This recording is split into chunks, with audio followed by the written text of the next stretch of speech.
Thank you for choosing Lyerly Neurosurgery at Baptist Health. Our goal is to help you lead a fuller life free of symptoms caused by spinal issues. Although no procedure can be guaranteed 100% effective, we have helped countless patients alleviate chronic pain and other effects of spinal issues. So obviously this is a model of your cervical spine, and just to get everybody oriented, this is looking directly at the front. Obviously you can't feel or see any of that. When you feel your neck, what you're feeling is your trachea. Behind your trachea is your esophagus or your food tube, and then this is the front of the cervical spine. So if we kind of turn it around to the side, you can see this would be the back of your head. When you feel that kind of knot at the base of your neck, what you're feeling is you're feeling the spinous process of the seventh neck bone. So now that you're oriented, basically the spine ends up being fairly simple. It's just repeating units. So you have vertebral body or bone, and then you have disc and bone, and it just repeats itself. The way that we name the different parts of the spine, if you look at this disc right here, it's in between the seventh cervical neck bone, or C7, and then the C6 bone is up here. So the disc in between the C6 and the C7 bones is simply called the C6-7 disc. So 6-7, 5-6, 4-5, and so on. So don't let the two numbers confuse you. When we talk about a C6-7 disc, we're talking about one disc in between two bones. Basically, you have two different conduits or passageways through which neural structures can pass. The big one is the canal, which is the conduit through which the spinal cord runs. And then you also have these side holes called foramina that are the passageways through which the nerves exit. And a number of these nerves will end up becoming the nerves that go to your arms. Each nerve has a specific distribution.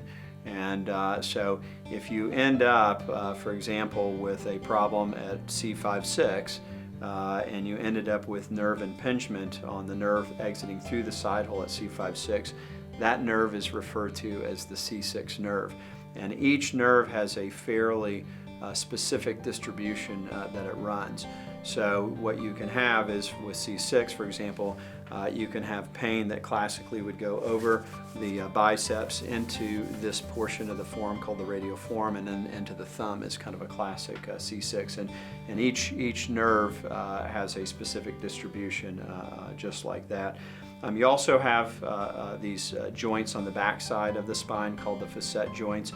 So really, when we're talking about each segment, for example, again, C6-7, we're referring to a complex of three joints. The disc itself, which is the C6-7 disc, and then you have these paired joints called facet joints on the back side.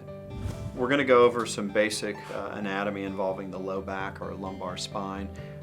Essentially, just to get you oriented, your tailbone would be down here, back of your head would be way up high. When you push on your back and you feel the hard part of your back, what you're feeling are the tips of these spinous processes. Okay, the rest of this is under a bunch of muscle that you cannot feel. So when we look at the spine itself, you just have a bunch of repeating units. So you have bone and then disc and bone and disc alternating. When we talk about, for example, this disc right here, it lies in between the lumbar 5 or L5 bone and the lumbar 4 or L4 bone. So the disc in between L4 and L5 is simply referred to as the L4-5 disc. If you look at the side holes here, at each disc level there are nerves that exit through and become the nerves that can go to your legs. And then if we look around on the back side, what they've used in this model, the electrical cable is not what most people would think it is. It's not your actual spinal cord, it's what we call the thecal sac. And basically what I would think of this as is a long skinny water balloon that runs the length of the canal. It is full of spinal fluid. Your spinal cord does float inside that water balloon, but the spinal cord in adults stops around the L1 level. So when we're talking about any sort of compression or pathology or disc herniations involving the mid or lower lumbar spine, there cannot be any spinal cord compression because there's no spinal cord in the picture at that point. Okay. In terms of disc anatomy, basically each of these discs is made up of an outer fibrous shell called the annulus fibrosus, and then the inner portion of the disc is not what most people would think, and that is that it's often referred to as a liquid or a gel, and when in fact it's not. And not to gross anyone out, but it actually looks very similar to crab meat material. And the point of telling you guys that is so that you understand that if you end up with a problem in which you have some of that material push its way or herniate into the canal and cause pressure on a nerve, it actually has some mass effect, so it can create pressure and irritation of the nerve. If it was a liquid or a gel, it would simply just kind of disseminate across that space and not create any sort of pressure. So the inner portion of that disc, the nucleus pulposus, actually has mass effect and can create pressure on the adjacent neural structures. So when we're looking at these side holes through which the nerves exit, each nerve has a fairly constant distribution, and so if we were to look at this disc, which is the L4-5 disc, again because it lies in between the L4 bone and the L5 bone, the nerve that comes through that side hole at L4-5 is referred to as the L4 nerve. And the L4 nerve, just as an example, would potentially, if irritated, create pain that would involve the hip and buttock. It would travel across the front of the thigh, down the inner portion of the lower leg, and involve the inner part of the ankle. And so the point is that we can correlate spinal compression in many cases based on the distribution of where somebody's pain is, or vice versa. We can see somebody with pain in a very specific distribution, and sometimes even prior to seeing the imaging can make a diagnosis as to where their nerve compression is based on the distribution of their pain they describe. So now I'm going to talk a little bit about a degenerative arthritic condition known as a spondylolisthesis, which is quite a mouthful. It's a fancy medical term that really refers to one vertebral body or bone slipping forward in relation to another spinal vertebral body or bone. So when you end up with this slip between one bone adjacent to the next, and by far the most common that we see is specifically at this level. I would say greater than 90% of the folks that we see with this slip or this spondylolisthesis, it occurs at the L4-5 segment. And this L4-5 segment is called the L4-5 segment because it's this segment here that lies in between the L4 lumbar forebone and the L5 bone. Each of these lumbar segments is comprised of three joints. There's the disc, which is the primary joint that everybody's familiar with, but then you also have these facet joints that you can see back here. The facet joints are paired joints. If you look at the model, you can see how basically each facet kind of shingles one on the other. So that shingling of one bone on the other there is intended to reduce the likelihood that this bone here could move forward in relation to this bone here because of that shingling of those bones. In some folks, they can develop a defect or a fracture. It's typically not a traumatic fracture. It's typically a form of stress fracture called a pars defect. So where that piece that hangs down to interface with the part that sticks up from the bone below to resist slippage, if there's a break in that, that can propagate it. Some people have a congenital anomaly in which they're born with it, and over time they end up with too much stress on the disc and the slip. But regardless of how they end up with the slip or spondylolisthesis typically creates two problems. One is it's very common to see folks who have stenosis, which refers to narrowing of that canal or compression of this portion of the canal itself through which all these nerves run. Remember from the anatomy that we discussed, there is no spinal cord below the L1 level. It's just this water balloon shown as the electrical cable that's full of nerves and spinal fluid, but there is no spinal cord. So folks can have the slip and they can end up with the stenosis or narrowing. If we believe that the patient is simply symptomatic from the stenosis, which can manifest as claudication, and we have a segment that we went through and talked about different signs and symptoms of claudication, but basically pain upon standing and walking that improves with sitting down. If they're only symptomatic from the stenosis part, even if the slip is present, there is a possibility that we could treat them by just doing what's called a lumbar decompression. That is typically a 45-minute procedure done through a half-inch incision that involves a one-night stay in the hospital. When we are considering doing a lumbar decompression in someone who has this slip, a spondylolisthesis, so they have both stenosis and the slip, but we think they're just symptomatic from the stenosis, we will do a simple x-ray in which they shoot an x-ray from the side. The patient bends forward and they bend backwards. And what we're looking for is a degree in the change of slippage. If the degree of change is less than 3 millimeters between bending forward and backwards, then we deem that stable. If it's greater than 3 millimeters, we deem it unstable. If somebody has just stenosis or claudication and they don't have any evidence of instability, then we would just do the decompression type surgery. If somebody has significant instability or a significant component of what we call mechanical low back pain, i.e. a lot of pain because of the slippage, then we may do what's referred to as a lumbar fusion. And we do it all either minimally invasive through the backside, that's the XLIF, or we do that surgery through a side approach. In general, when we do an XLIF or a extreme lateral fusion, it's done with the patient on their side. We can typically do it at L4-5, but not on every patient, and we can rarely do it at L5-S1, the very bottom disc. And the reason that we sometimes run into challenges at L4-5 and often cannot do that type of approach at L5-S1 is because of the pelvis itself. The iliac crest can be in the way, and we simply cannot get the angle around that bone. So it's not a matter of not wanting to do it there, it's a matter of having a corridor in which we can access that disc. So when we do that surgery, the patient's put in a side position, and let's say that we're going to do the surgery at L4-5. We would first use x-ray guidance, and we would mark out the disc space on the patient's flank.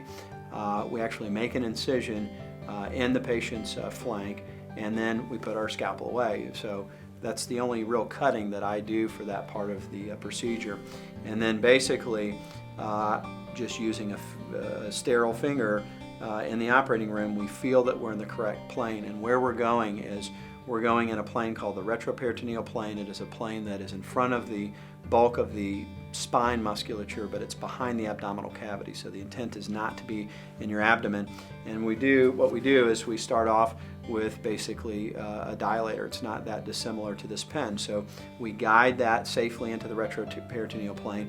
We basically are using x-ray guidance to dock this initial dilator and land right on the side of the disc that we're going to do the surgery on. And then we take another dilator and we stack it on top, and another dilator, and we're able to actually use what's called EMG or electricity to test and make sure that we're not near any nerves when we're doing that. And then in the end, over those dilators, we pass a retractor that can expand, and so we're looking right at the disc. So the real beauty of this technique, or at least one of the big advantages, is the fact that I made a skin incision, I put my scalpel down, and I didn't cut anything else to get to the corridor, which is a drastic difference from this big midline incision where you ended up stripping up all the musculature. Once we have docked it onto the disc space, we remove the center portion of the disc itself, and we put in a spacer. And the spacer is being put in for two reasons. One, we have a lot of folks that have significant collapse. There's a nerve coming through this side hole right here, and when they have significant collapse of that disc space, it can create narrowing of that side hole or foramen. So by putting in that spacer, we can restore that back to a normal height. The other reason, and the primary reason here, is that we need this spacer to maintain the height of the disc, but we also need it to allow bony bridging or fusion across the space there. And so you can imagine if we're coming in through the side approach and we end up removing the disc, and then the spacer that we're able to put in is a very large spacer. There are a number of advantages of getting a very large spacer in place. Number one, it gives us a lot more surface area to allow successful bony bridging or fusion across that space. And then number two, biomechanically or structurally, by getting such a big spacer that encompasses the majority of the footprint of that disc, it is a much stronger construct. In fact, if you get a certain size spacer or bigger, and somebody that doesn't have overt instability or significant movement there, the FDA has even said that we can put in just one-sided instrumentation because there's so much strength that comes from that spacer. So once we've done that portion of the procedure, we remove the retractor and we close that portion of it. At that point, we would then roll the patient over onto their stomach in a prone position, and then through a pair of about 1.5 inch incisions, we would place the instrumentation. The instrumentation is intended to be in place to hold everything in position. So just as if someone had broken their forearm and they need a cast to hold those bones in place, we need something to hold everything in position until that bone bridges or fuses across.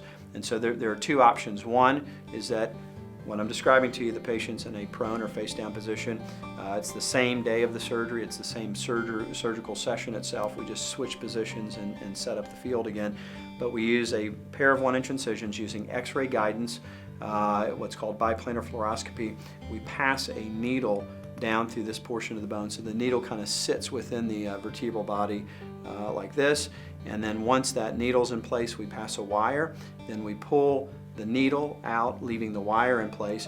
And so if we were going to be doing this instrumentation, we would start off and we would have this little incision on the skin, and we'd have a wire coming out temporarily and a wire coming out. And instead of exposing or cutting into any of the muscle unnecessarily, the pins that we use are cannulated, meaning they have a hole in the center. And so we slide the pin down the wire, and then we engage the pin at the level above and below where we're fusing, and then there's a little temporary tower that is on these screw heads, and then we slide a little rod straight down the barrel of this little pair of rails, and it kicks over, and then we secure it to that place. If somebody has a slip, before we final tighten those, we can use those pins or screws to reduce that back into normal alignment and lock it in position. If somebody doesn't have a slip and we do this sort of XLIF approach, another option is to put a plate on the side and not have to do the instrumentation from the backside. And that's something that obviously it varies by the patient's anatomy and their pathology, so that would be something that you would discuss with the surgeon at that time. If there's any sort of decompression for the XLIF procedure, we would do it through the same incisions that we would put the pins in as well. So that surgery for a single level, if we were going to do what I just described to you with the decompression, typically would be about a 2-hour procedure. In terms of benefits, again, it's all about us benefiting whatever pathology was truly attributable to the pathology that we went after. And so if somebody has significant stenosis causing nerve pressure that could manifest as hip, buttock, and leg pain, and they have pain in the back that is attributable to that slip, then if we adequately decompress or take the pressure off the nerve, we would expect to improve the hip, buttock, and leg pain. If the majority of the pain in their back is related to the actual slip, and we stabilize that slip or instability, we would expect to see corresponding improvements in terms of the back pain. As far as risk of that surgery go, I would say that risk of infection is about 1%. Risk of blood loss during a typical uncomplicated procedure would be minimal, I would say in the teaspoons range. Obviously, there are lots of important structures around where we're working. Sitting up front are abdominal contents, including very large vascular structures.